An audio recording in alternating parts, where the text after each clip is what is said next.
ወሰላቱ ዐላ ረሱሊላህ እንደገና ተመልሰናል እና ይህን ኪታብ አላህ Subhanahu Wa Ta'ala ለኡመተል እስላም ያወረደውና አብሯቸው እንዲኖር ያደረገው በቅርብና በሩቅ ያሉ ጥላቶቻቸው ሁሉ ጊዜ ደባ ስለሚቆፍሩላቸው መፍቲ ፈውስ እንዲሆን ብሎ ነው ማለት ነው።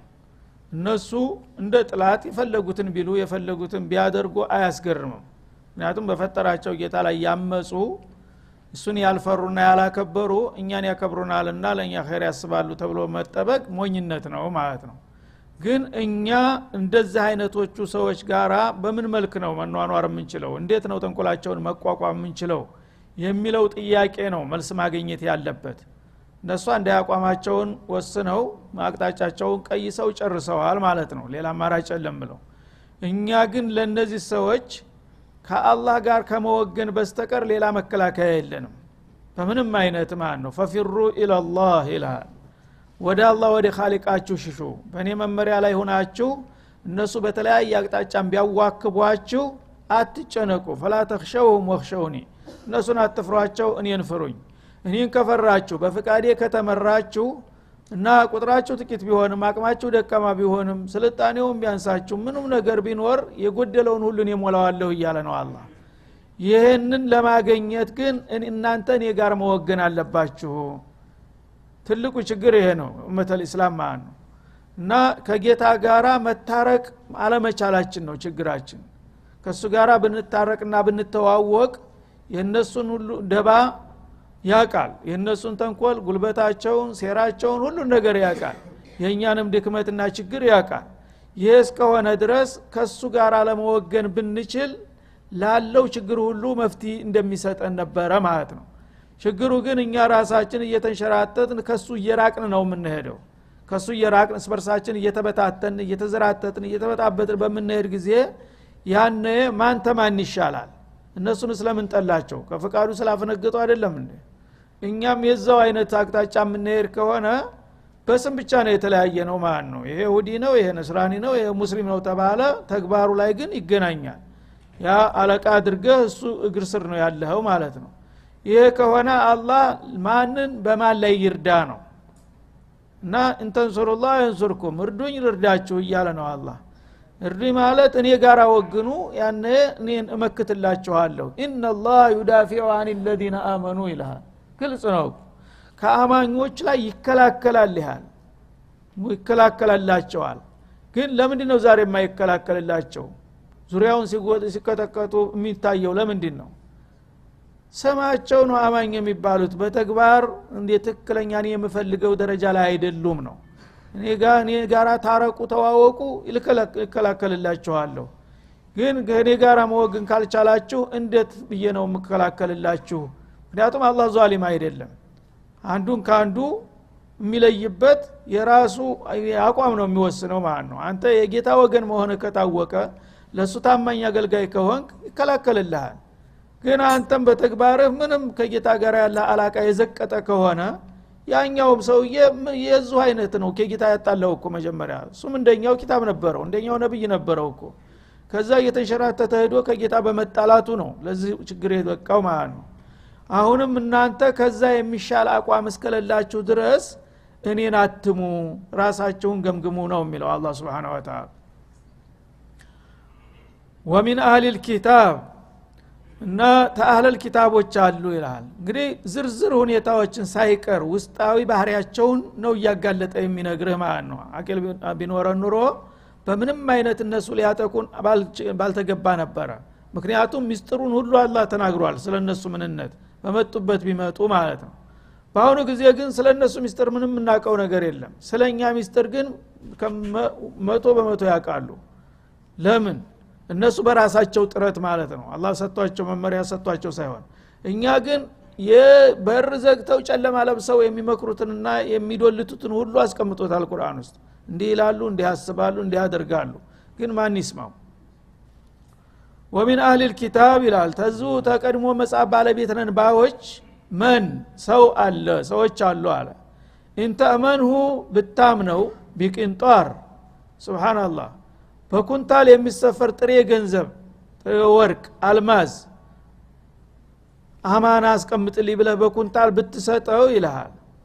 ዩአዲህ ኢለይክ ያን የሰጠኸውን አማና ምን ለሳንቲም ሳያጎድል የሚመልስልህ አለ ይላል شوف عدالة الله سبحانه وتعالى ካፊር ከመሆናቸው ጋራ ኸዋና ከመሆናቸው ጋራ ተንኮለኞች ከመሆናቸው ጋራ ህዝብን እንደ ህዝብ ደግሞ የገሌ ዘር እርኩስ ነው ብለህ መፈረጅ የለብህም ይላል እንግዳውሳ ለያይተ ማየት አለብህ እንደ ግለሰቦች ከነሱ መካከል አሁን ድረስ ታማኝ ሰዎች አሉ በግለሰብ ደረጃ ማለት ነው ቅንጭማ ይላል እንግዲህ አላህ አዲል ስለሆነ ይሁዳ ነው ከነሱ ውስጥ ምንም ኸይረኛ የለም ብሎ አይደመድም ክርስቲያን ነው ከሱ ውስጥ ምንም አትጠብቅ አይልህም ማለት ነው በማህበራዊ ህይወት በኢኮኖሚያዊም ሆነ በሌላውም ዘርፍ አማና ያላቸው አሉ እምነታቸው ቢሳሳት እንኳን ባመለካከታቸው ጌታን የሚፈሩ አሉ ማለት ነው እዛ ውስጥ ሆነው ስለዚህ በኩንታል የሚሰፈር ጥሬ ወርቅ ቢሰጥህ አንተው ሙስሊም ነኝ ብለህ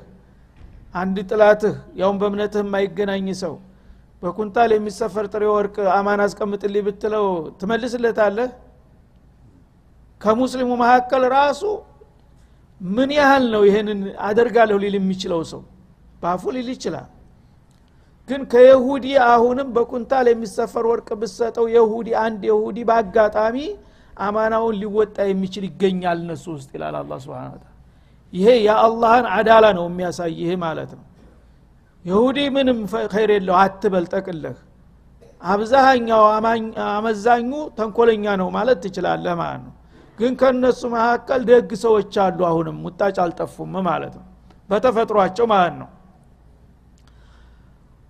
በተቃራኒ ወሚንሁም ከነዛው ከይሁዶች መካከል ደግሞ መን እንተአመንሁ ቢዲናር አንድ ዲናር አማና ብትሰጠው 10 ሳንቲም ብትሰጠው ማለት ነው ላ يؤديه ኢለይክ ያችን ሊመልስልህ አይችልም ሊመልስልህ አይፈልግም ይላል አንድ ዲናር እንግዲህ ስሙኒ ሊሆን ይችላል 50 ሳንቲም ሊሆን ይችላል ያችን እንኳን ከሰጠኸው በቃ ቤቴ ወርቅ አፈራች ነው የሚለው እንኳን እጄ የገባኝልኝ አፍንጫውን ይላሳል ብሎ ነው ቁጭ የሚለው ማለት ነው አላህን መፍራት የሚባል ነገር ቅንጣት የለም የሰው ሐቅ የሚባል ነገር ማለት ነው ላ يؤدي ኢለይክ አንድ ዲናር እንኳን ከሰጠኸው ያችን ነገር በቀላሉ ወደ አንተ ሊመልስልህ የማይችላል ኢላ ማዱምተ አለህ ቃኢማ ያችን ገንዘብህን ለማስመለስ ለየተቀን መቆሚያ መቀመጫ ካላሰጣው ተከታትለ ታላስቸግርከው በስተቀር ይላል ማለት ነው ሲወጣ አብረህ ትወጣለህ ሲገባ ትገባለህ ሲቀመጥ ትቀመጣለህ በሄደበት እባክህ ስጠኝ ገንዘቤን እባክህ ምን የጨቅጫቃ እንዳው ብሎ መጨረሻ ተመርሮ ይወረውርልህ ካልሆነ በስተቀር በቀላሉ አማና አለብኝ ብሎ የማይሰጥህ አለ እዚህ ድረስ የዘቀጡ ደግሞ አሉ ማለት ነው ጫፍና ጫፍ ማለት ነው ያኛው በኩንታል የሚሰፈር ወርቅ ይመልሳል ይሄኛው ደግሞ 10 ሳንቲም መመለስ ይከብደዋል ማለት ነው ሁለቱም ይሁዶች ናቸው እንደዚህ ናቸው እንግዲህ ግለሰቦች በጣም ይለያያሉ በአቋማቸው ማለት ነው የዚህ አይነት እንግዲህ አቋም ያላቸው ለምንድነው እንደዚህ የሚያደርጉት የሰው ሐቅ በአላህ ዘንድ ያስጠይቃል የሚለው ነገር አልሰሙም አያውቁምን እንዳትል ذلك بانهم قالوا ليس علينا في الاميين سبيل እነዚህ ይሁዶች የዚህ አይነት የሰው ሐቅ አነሰም አደገም እጀ ከገባ አልሰጥም የሚል ባህሪ የሚታይባቸው ራሳቸው በፈጠሩት ውሸት ነው የተታለሉትና የተሸወዱት ይላል ምን ብለው ያምናሉ ይሁዶቹ ቢአንሁም قالوا ليس علينا في الاميين سبيل እኛ ይሁዶች በኡምዮች ላይ የምንጠየቅበት መንገድ የለም የሚል አቋም አላቸው ይላል ኡምዮች የሚሏቸው አረቦች ነው የአረብ ሀቅ ጉልበቱንም ካገኘህ ገንዘቡንም ካገኘህ መሬቱንም ንብረቱንም ካገኘህ ብቻ አቅሙ ኑሮ እጅህ ይግባ እንጂ በአረብ ሀቅ አትጠየቅም የሚል አቋም አላቸው ማለት ነው ይህን ከየት አመጡት ከተውራት ወይስ ከኢንጂል ወይ ከነቢያት ተምን መጣ ሲባል ራሳቸው የፈጠሩት ውሸት ነው የቀድሞ አባቶቻቸው ከጥላቻቸው ብዛት የተነሳ የኡምዮችን ሐቅ ብትበሉ አትጠየቁም የሚል አንድ ሙጅሪም ፈትዋ ሰጥቷል መጀመሪያ ከዛ በኋላ ቁርአን ሆነ ያ ማለት ነው በቃ ይሄን እየተቀባበሉ ተጥቅም ጋራ ስለሚገናኝ ፍላጎታቸው ጋራ ስለታጣጣመላቸው ለይስ አለይና ፊል ኡምይነ ሰቢል ይላል ማለት ነው ከኛ ውጭ በሆኑ ህዝቦች ማለት ነው ኡምዮች ማለት ማህይማን ማለት ነው እነሱ ሁሉ ጊዜ ራሳቸውን ሊቅ አድርገው ነው የሚያዩት ከነሱ ውጭ ያለው ደግሞ የፈለገው ቢማር ያው መሀይም ነው የሚሉት ማለት ነው። ስለዚህ በመሀይማኑ ህዝቦች እኛ ተጠያቂዎች አይደለንም የሚል የራሳቸው የሆነ መርህ አላቸው ማለት ነው። ይሄን መርህ ከየታመጡት ወይቁሉና على الله الكذب وهم يعلمون በእነሱ አባባል አላህ እንደዚህ ብሏል እና እናንተ ምርጥ ህዝቦች ናችሁ ከናንተ ውጭ ያለው ህዝብ ለናንተ አገልጋይ ገረድ እንዲሆን እንጂ መብት የለውም የናንተ ተወዳዳሪ መሆን አይገባውም ብሏል ይላሉ። ማን ያለው ሲሏቸው አላህ ብሏል ይሉሃል አፉ ሞልቶ ማለት ነው። ግን ወይቁሉና على الله الكذب وهم يعلمون على الله እኔ መቼ ነው እንደዚህ ደግሞ ያልኩት በአላህ ላይ ነጭ ውሸት ጭራሹን እንደዚህ ነገር ጭራሽ በማንኛውም ነብይ በየትኛውም ኪታብ አውርጃ አላቅም። አንደኛውን ህዝብ ቅዱስ ሌላውን እርኩስ አድርጌ የገሌን ሐቅ እንደፈለክ ብትዘርፈው ምንም አትጠየቅም ያልኩበት ጊዜ ጭራሽ የለም። ግን ይሄን እነሱ በስፋት ያወሩታል ተምን ተነስተው ነው ቢባል በአላህ ላይ በመቅጠፍ ነው። ያ አላህ ልክ እንደዚህ አይነት መብት እንደሰጣቸው አርገው ሌላውን ህዝብ ለማደንዘዝና የበታች ለማድረግ የፈጠሩት የራሳቸው ቅጥፈት ነው አለ አላህ Subhanahu Wa Ta'ala። እና ይሄ ችግራቸው ይሄ ነው። ናሁ ሸዕቡላህ አልሙኽታር ይሉሃል ምርጥ ዘር ማለት እኛ ነን ከሰዎች መካከል ምርጥ ዘር ማለት እኛ ነን ሌላውሳ እንክርዳድ ነው ማለት ነው። እንክርዳድ እንግዲህ አራሙቻ ነው ዘር መካከል ሲበቅልብህ እየነቀልክ ትጥለዋለህ ማለት ነው። መብት የለውም እዛ መሬት ላይ የመኖር መብት የለውም። አቅማቸው ደግነቱ ውስን ስለሆነ እንጂ እንደሌላው ዓለም እኮ ሀያል ቢሆኑ ጭራሽ በመሬት ላይ መኖር የለበትም እንደ አራሙቻ ተጠርጎ መጥፋት አለበት ሌላው ማለት ነው። እና ወይቁሉና على الله الكذب እንደዚህ የለየለትን ውሸት በአላህ ላይ ይናገራሉ። وهم يعلمون ان الحقيقه غير ذلك እውነታው ተዚሁ ባሻገር ሆኖ ያለ እነሱ ተማንም የማይበልጡና የማይመረጡ መሆናቸውን እያወቁ ራሳቸውን ቅዱስ አድርገው ከኛ ውጭ ያለው ሁሉ ሐቅ የለውም ስለዚህ የማንም ገንዘብ ብትበላ አትጠየቅም እያሉ ፈትዋ ይሰጣሉ ኢላሃል ማለት ነው። እና ይሄ ነው ትልቅ ችግራቸው ማለት ነው። ራሳቸውን ቅዱስ አደረጉ መሬት የነሱ ጥሪት ናት የግል ጓሮ ናት። ከዛ ውጭ ያለው ህዝብ ህገ ወጥ ነው ኩልበታቸው አልፈቅድ ብሎ እንጂ በአላህ በኩል አያስጠይቃቸውም በሙሉ ጠርገው መሬቱን የራሳቸው ማድረግ ይፈልጋሉ ማለት ነው። እና እኛ ምርጥ ዘሮች ነን ሌላው ግን እንክርዳድ ነው ወይ ማራሙጫ ነው ተመሬት መጽዳት አለበት። ስለዚህ ከስቦ የሚያፈራው ንብረት ራሱ ህገ ወጥ ነው በእኛ መሬት ላይ በእኛ ንብረት ላይ ነውና ያመጣው የኛ መሆን አለበት የማንንም ሐቅ ብንወስድ አንጠየቅም ያው ሐቁ ወደ ባለቤቱ ተመለሰ ብለው ነው የሚያምኑት ማለት ነው። የዚህን ያህል እናቃለን እኛ ስለ ይሁዳ ደባ ይሄንን የሚነግረን ይሄ ሚስጥር ለምንድን ነው አላህ Subhanahu Wa Ta'ala እንደዚህ ናቸው እኮ እነሱ ጋራ እንግዲህ መቀራረብ የሚባል መስማማት የሚባል ነገር የለም። ወለን ተርዶ አንከል ይሁድ ወለነሷራ የሚለውም ለዚህ ነው ማለት ነው። ሰዎች በሐሳብ የሚግባቡትና የሚስማሙት እንዴ አንተ መብት አለ እኔም መብት አለኝ የሚል መብደእ ላይ ሲገናኙ ነው ማለት ነው። አንዱ ግን በመሬት ላይ በምንም መሬት ለኔ ነው የተፈጠረችው እኔ ብቻ ነኝ ምርጥ ዘር ከኔ ውጭ ያለ ህገ ወጥ ነው የሚል አቋም ካለ እንዴት አድርጎ ከማን ጋር ነው የሚደራደረው? ምክንያቱም ይሄ አቋሙ መሬት የኔ ብቻ ናት እናንተ ህገ ወጥ ናችሁ እና ተኖራችሁም ያላችሁ ገንዘባችሁ ንብረታችሁ ጉልበታችሁ የኔ አገልጋይ የኔ ገረዶች መሆን አለባችሁ ከፈለገም ደግሞ በቻልኩ ጊዜ ጠርግ ያጠፋችኋለሁ የሚል አቋም አለው ሰው ጋራ እንዴት አድርገህ ልትግባባ ትችላለህ ማለት ነው። ይሄን ወቁና ይሄን ሁኔታ በምን መልክ እንደምትቋቋሙት ራሳችሁን አዘጋጁ ነው የሚለው አላህ Subhanahu Wa Ta'ala። እኛ ግን እነሱን በመለማመጥና በመለመን የሚገኝ ይመስለናል ማለት ነው። በላ ይላል እና እነሱ ليس علينا في الاميين በመሃይማኖቹ ህዝቦች እኛ ተጠያቂ አይደለንም ይፈልገው መብታቸውን ንብረታቸውን ብንዘርፋቸው አንጠየቅም እያሉ ይናገሩ እንጂ ነገሩ እንደዛ አይደለም። አሻ አላህ Subhanahu Wa Ta'ala من اوفى بعهده አላህ ጋር ቃል የገባ ሰው ያንን ቃል ኪዳኑን ከሞላ ወተቃ ጌታውን ከፈራ فإن الله يحب المتقين አላህ ፈርሃያንን ይወዳልና የዛ ጊዜ እነሱንም እንደሌላው ህዝብ በእኔን استفሩና ቃል ኪዳኔን እስታከበሩ ድረስ ላከብራቸው እችላለሁ ወዳቸዋለሁ። ከዛ ውጭ ከሆኑ ግን ከነሱ ጋራ ምንም አላቃ የለኝም እንኳን ሸዕበል ሙኽታር ሊሆኑ የመጨረሻ ሙጅሪም ሆነው ሊወድቁ ይችላሉ ሲል አስጠነቀቀ ማለት ነው። እና እኔ ጋራ መገናኛችሁ ተቅዋ የምትባል ነገር ብቻ ናት። አላህን የፈራና በፍቃዱ የተመራ የማንም ጎሳ ይሁን ይሁዲ ይሁን ነስራኒ ይሁን ነጭ ይሁን ጥቁር ይሁን ተቅዋ ካለ አዎን ከኔ ጋር ነህ ምንም ችግር የለም ማለት ነው። ከዛ ውጭ ሄደህ ጌታንም መፍራት ትተህ ቃል ኪዳኑንም ረግጠህ ህዝቦችንም እንደፈለኩ ጨፈጭፋለሁ የምትል ከሆነ ይሄማ የማያሰድ ጉዳይ ነው ኢላላ አላህ Subhanahu Wa Ta'ala። ስለዚህ እነዚህን ሰዎች እንግዲህ በዚህ መልክ ወቁና ተረዷቸው ነው። እነለዚነ ይሽተሩነ ቢአህዲላህ እነዚያ በአላህ ቃል ኪዳን የሚሸጡ የሚለውጡ የሆኑ ወአይማኒህም እንዲሁም በመሐላዎቻቸው ተመነን ቀሊለን ትንሽን ዋጋ የሚለውጡ የሆኑት ይላል። ኡላኢክ የነዚህ አይነት ወስላቶች ላ ኸላቀ ለሁም ፊል አኺራህ በመጨረሻው ዓለም እነሱ እድል አይኖራቸውም ላ ሐظ ለሁም ማለት ነው። ወላ ይከልሙሁሙላህ አላህ Subhanahu Wa Ta'ala መልካም ቃልን አያናግራቸውም። ወላ ينظሩ ኢለይሂም በርህራሄም አያያቸውም የውመል ቂያማ በተንሳኤለት። ወላ ይዘኪም ከኃጢአታቸው ማያጸዳቸው። ወለሁም አዛቡን አሊም ለነሱም እጅግ አሳማሚና አንገብጋቢ የሆነ ቅጣት አዘጋጅቶላቸዋል ይላል ማለት ነው።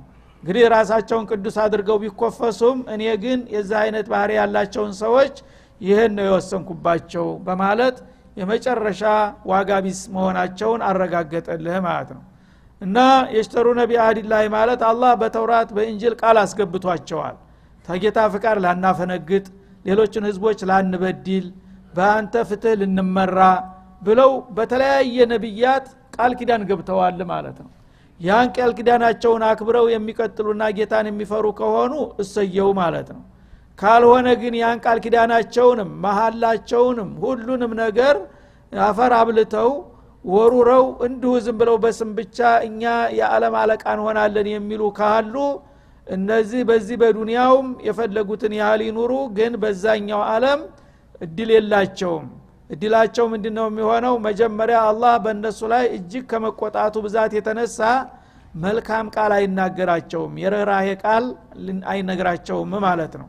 ወንጀለኞች የፈለገውን ያህል ወንጀለኛ ቢሆኑ አላህ ዋሲዕ አርህማን ነውና አይጨክንበትም። ብዙ ጊዜ ኢማን ካለው ያን ነገር የተወሰነች ዘረተል ኢማን ካለችው በቃ አንተ ይሄን ያህል ጥፋት ነበረ ግን ምንም አይደለም ምሬሃለሁ ብሎ መልካም ቃል ሊነግረው ይችላል ማለት ነው።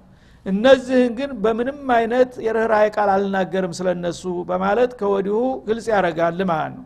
እንኳን መናገር ቀርቶ በርህራሄ አይኔ ዘወር ብያላያቸውም ሰው አንድ ሰው በጣም አጥብቆ በሚጠላው ጊዜ ማየት አይፈልግም ትቶ ፊቱን ዘወር ነው የሚለው ማለት ነው። እንደዛ ነው ከነሱ ላይ እጄን አንስቻለሁ ይላል አላህ Subhanahu። እነሱ ግን ሸዕቡላህ አልሙኽታር በተቃራኒው በምድር ላይ ያለ ወዳጅኛ ብቻ ነን ይሁዳ ብቻ ነው ያላህ ወዳጅ ከዛ ውጭ ያለው ቦታ የለውም ይላል። እሱ ደግሞ እነሱ ዞር በየማላያቸው ምንም አላናግራቸውም ይላል። ወላ ይዘኪም ከወንጀላቸውም ደግሞ ሊያጸዳቸው አይፈልግም። ምንም ረህማ የሰፊ ቢሆንም የነሱ አይነትን ግፈኞች ምንም አይነት ላጸዳቸውና ይቅርላቸው አልፈልግም ይላል አላህ Subhanahu Wa Ta'ala። ከዛ ይህ ከሆነ ውጤቱ ምን ይሆናል? ወለሁም አዛቡን አሊም እኛ አሳማሚ የሆነ የሲኦል ጀሃነም ሁሉ ጊዜ ለነሱ ተደግሶ ተዘጋጅቶ ይጠብቃቸዋልና ያንን ይጠብቁ ይላል ማለት ነው። ችግሩ ግን አሁን በዱንያውም በአኺራውም ይዞማች መሆናቸው ነው። እነሱ እንግዲህ አንድ የፈርዶባቸዋል በዛው ግግም ብለው እየቀጠሉበት ነው ያሉት። ግን እኛ ያጣነውን ጀነት ሌሎች ለምን ያገኙታል? እኛ ያልዳነውን ጀሃነም ሌሎች ለምን ያመልጣሉ? በዱንያም ይኸው እየቀጠቀጡን ነው እየረገጡን ነው በአኺራም ደግሞ ጀሃነም እኛው ጋር መሄድ አለባችሁ ብለው ከዲናችን እንድንርቅ እስበርሳችን እንድንባላ ያደርጉናል ማለት ነው። ሱብሃንአላህ ይዞማሽ በዚህ በዱንያ ብቻ ቢሆን ኑሮ በሞት እንገላገል ነበር። ግን በአኺራም በአጠቃላይ አሁን እነሱ በአለም ላይ የሚዘሩት ተንኮል ሙስሊሞች ራሳቸው ከእስላም እንዲርቁ ነው ሁሉ ጊዜ የሚሰሩት ማለት ነው። ያ ማለት ምንድነው? እዚህም ሲቀጠቅጥ ኑሯል እዛ ደግሞ ጀሃነም እሱን ተከትለህ እንድትገባ ነው የሚፈልገው። እሱ ግን ቁርጡን አውቋል ማለት ነው። ወኢነ ሚንሁም ለፈሪቀን የልውና አልሲነተሁም እና እነዚህን እንግዲህ ኡመተል እስላምን ከመስመራቸው ለማስፈነገጥና እንደገና ዋጋቢስ ለማድረግ የሚጠቀሟቸው ዘዴዎችና ስልቶችንም ይጠቁማል ማለት ነው። ሰዎች እንግዲህ ዱንያችን ቢቀሙ ገንዘብህን ቢዘርፉ ምንም አይደለም ለጊዜው ተታለክ ተጎዳህ። ግን አኺራህን ዲንህን ከተወልህ ቀላል ነበር። ግን ዲንህንም ጭምር ነው የሚገፉህ ማለት ነው።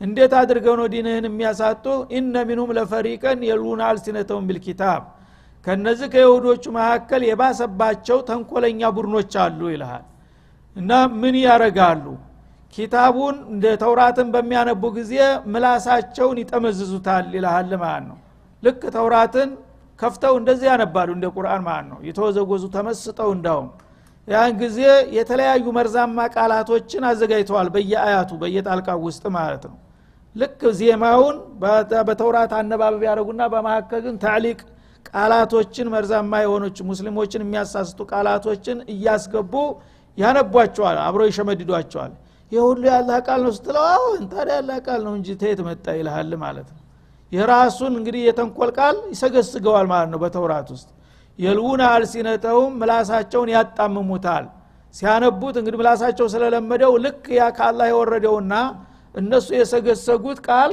አይለይም ማለት ነው አንተ የዋው ግን ስትሰማው ይሄ የጌታ ቃል ነው ትላለህ በዛ ቃል በዛ ውስጥ የሚነገረው ነገር ሁሉ ከጌታ የመጣ ይመስልሃል ማለት ነው እና ምላሳቸውን እያጣመሙና ዜማቸውን እያስለመለሙ ሲያነቡልህ እውነተኛውንና ስተተኛውን ቃል መለየት አትችልም ማለት ነው ለምንድነው በዛ መልክ የሚያነቡት ሊተህሰቡሁ ሚነል ኪታብ እናንተ ኡምዮቹ የዋሆቹ እነሱ የሚያነበንቡት ነገር ሁሉ የጌታ ቃል ነው ብላችሁ እንድትገምቱ ያደርጓቸዋል ማለት ነው እና ተውራት ነው ያው እንግዲህ እንትኑ ተጅሊዱ ሲታይ ጥራዙ ተውራት ብሎ ተጽፎበታል መጽሐፍ ቅዱስ ነው አይደለም እንዴ መጽሐፍ ቅዱስ ውስጥ እንግዲህ ሌላ ምን ነገር ይመጣል ብለህ ልቦለድ ይመጣል ብለህ ታሪክ ምን ይመጣል ብለህ አትጠብቅም ይሄ እኮ የጌታ ቃል ነው ይልሃል እስቲ ያነበው ስትለው ይሸመድድልሃል ያን በመሰማ ጊዜ አንተ በዋህነት የጌታ ቃል ነው ብለህ በዛ ውስጥ የተነገረውን ተንኮል ሁሉ በሙሉ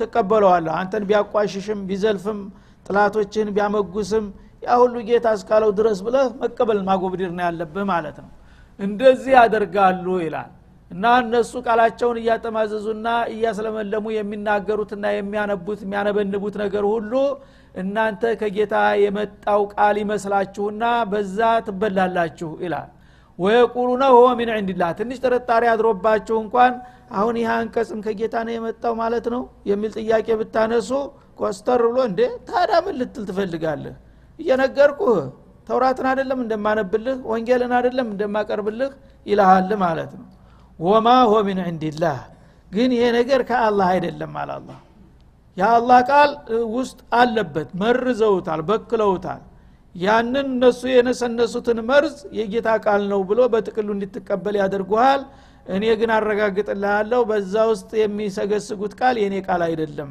ይላል አላህ Subhanahu Wa Ta'ala ይሄንን ግን ለይተህ የምታቆም ሲሆን ነው መጀመሪያ አንተን ዲን ስታቅ ነው ቁርአንን ስታቅ ነው ከዛ በኋላ ደግሞ ጎበዝ ከሆን ከዛ አልፋ እንደና አህመድ ዲዳት የነሱን ሚስጥር ደግሞ ስታባዝተው ነው የምታቀው ኸይርና ሸሩ ምን እንደሆነ የሚለይልህ ማለት ነው ወማ ሁወ ሚን ዒንዲላህ ያነሱ የሚሉት ሁሉ ከአላህ የመጣ እንዳላደለ እየታወቀ እነሱ ግን ሁሉንም ተከለው የአላህ ስም ነው እያሉ አንተን ያጃጅላሉ ወይቁሉና አለላህ الكذب وهم يعلمون እነሱ እንደሚዋሹ እያወቁ እናንተን የዋሆችን መቼም አይገባችሁም በማለት በአላህ ላይ የለየለትን ውሸት ይነግሯቸዋል በአጠቃላይ በተውራት ስም በእንጅል ስም የራሳቸውን አባጢልና ተንኮል እያነበነቡ ይሄ ሁሉ የአላህ ቃል ነው ወይ ሲባል አዎን የአላህ ቃል ነው ብለው ያለ ምንም ህፍረት ኮስተር ብለው ይናገራሉ ኢላሃል ማለት ነው ይሄን ሁሉ ማወቅና መጠንቀቅ ይተበቅባቸዋል ስለዚህ ይሄንን እንግዲህ ካላወቀና ካልተጠበቀ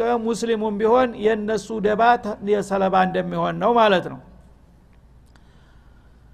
ማ ካነ ሊበሸሪን አን ዩእቲየሁ الله الكتاب ይላል ማንኛውም ሰው ደግሞ አላህ Subhanahu Wa Ta'ala ኪታብ ሊሰጠው አይገባም ወልሁክማ ቆይ ማንኛውም ሰው አላህ ኪታብ ቅዱስ የሆነ መጽሐፍ ሊሰጠውና ወልሁክማ በዛ በኪታብ ደግሞ የመፍረድ ስልጣን ሊሰጠው ወንቡዋ ከዛም በላይ ደግሞ ነብይነትን ሊያጎናጽፈው እና ثم يقول للناس ይሄን ሁሉ ድል የተሰጠው ሰውዬ ተነስቶ በሰዎች መካከል ኩኑ ዒባደን ሚን ዱኒላህ አላህን ተውትና ለኔ አገልጋዮች የኔ አሽከሮች ሁኑ ብሎ ሊያውጅ አይገባውም ይሄ አይተበቅበትም ይላል እንግዳውሳ ይሄን ድል የተሰጠ ሰው ምን ማድረግ ነው የሚጠበቅበት ወላኪን ኩኑ ረባንይን ወላኪን የቁሉ للناس ኩኑ ረባንይን እናንተ ሰዎች ሆይ እኔ ከጌታ ተልኬ መጥቻለሁ ልመራችሁ ላስተምራችሁ ስለዚህ ከጌታ ባመጣሁት መመሪያ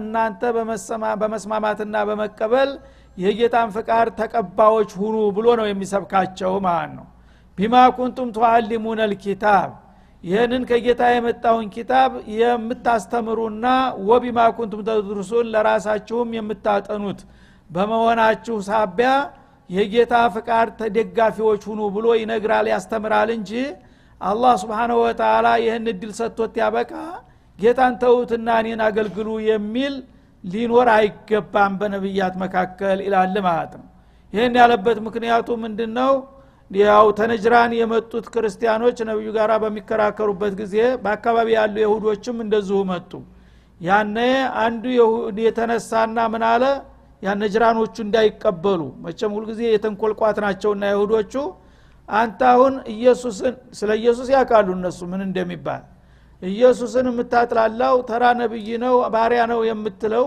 እነዚህ ወንድሞቻችን አላውቁ ግንባር ለመፍጠር ማለት ነው እና ኢየሱስ የጌታ ልጅ ነው ጌታ ነው ብለው ነው የሚያምኑት ስለዚህ እናንተን ጌታ ተውና በዛ ፈንታ እኔን ተገዙ ልትፈልገህ ነው እንዴ አላቸው የጊዜ እነዛ ይሁዲ ደግሞ ተንኮለኞቹ መሆኑን የገረስተዋል የረዱን መስሯቸው ነሷራዎቹ አሃ ለካ እንደዚህ ፈልጎ ነው አሉ እነሱ እና አንተ ለካ ኢየሱስን ዝቅ የምታደርገው ኢየሱስን ተውትና በሱ ፈንታ እኔን ተገዙ ልትፈልገህ ነው አሉና ተሳሳቁ ይሁዶችና ነሷራዎች ማለት ነው ያነ ማዓዘላህ አሉ ያላህ ረሱል ማዓዘላህ ለን አዕቡድ غير الله ولن امر بغيره አሉ እኔ ከአላህ ሌላ ያለን አልገዛም ሌላንም ሰው ከሱ ውጭ ማንንም ተገዛ አልልም ብለው መልስ ሰጡ ወዳውኑ ይሄንን አባባላቸውን ጌታ መሰከረላቸው ማለት ነው ይሄ ሰውዬ አላህ ኪታብ ሰጥቶታል የመጨረሻውን ታላቅ ኪታብ ቁርአን አልዓዚም ንቡዋን አጎናጽፎታል እንደገና ስልጣንም ሰጥቶታል ይሄን ሁሉ ድል ሰጥቶት ያበቃ የዚህ ሁሉ ድል ወረታ ጌታን ተውትና እኔን ተገዚ ማለት ሊሆን ይገባል እንዴ አዩ አቂልን ይቁሉ هذا الى الله Subhanahu Wa Ta'ala እና ይሄ በምንም አይነት ዲድ ተቃራኒ ማለት ነው ይሄንን የሚለው አንድ ሙጅሪም ሸይጣን ሰው ነው አላህ ግን ይሄን ሁሉ ድል የሰጠው ሰው ኪታብ ያወረደለት ንቡዋን ያጎናጸፈው ስልጣን የሰጠው ሰው የሰጠውን ጌታ ነው የላከኝና የጌታን መልእክት ተቀበሉና ተከተሉ ማለት ፈንታ እንዴት አድርጎ እኔን ተገዙኝ ብሎ ሊናገር ይችላል ብላችሁ ታስባላችሁ ሲል አጋለጣቸው ማለት ነው እና እንግዲህ ከሌላው ጋር ለማጋጨት የሚሰሩት ግፍ ማለት ነው እና ነብዩ አለይሂ ሰላቱ ወሰለም እነሱ ኢየሱስን ከዛ በላይ ይጠላሉ ከዛ በታይ ዝቅ ያደርጋሉ እና የሱ የህገወጥ ልጅ ነው የሚሉ ሰዎች ናቸው አሁን ግን የጥላት ወዳጅ ነው እንደሚባለው ግንባር ፈጥረው እንደገና ነብዩን ለመቃወም ሲሉ ለኢሳ ጥብቅና ቆሙ ማለት ነው ኢሳን እንዳታመልኩ ኢሳን ጣላችሁ እኔን ተገዙ ሊላችሁ እኮ ነው አሉ ማለት ነው ስለዚህ የሁሉ ደባ እንግዲህ በዛ ወቅት ምን ያህል ቂማ እንደደረሰ ማለት ነው አሁን ያሉበትማ እንዳውም የተሻለ ነው ማለት ይቻላል ስለዚህ የነሱን ተንኮል በደንብ ማወቅና መረዳት ያስፈልጋል ከዛ በኋላ ነው እነሱን ለመቋቋም የሚታሰበው ማለት ነው ወሰለላሁ ዐለይሂ ወሰለም አለ ነብዩ ይላል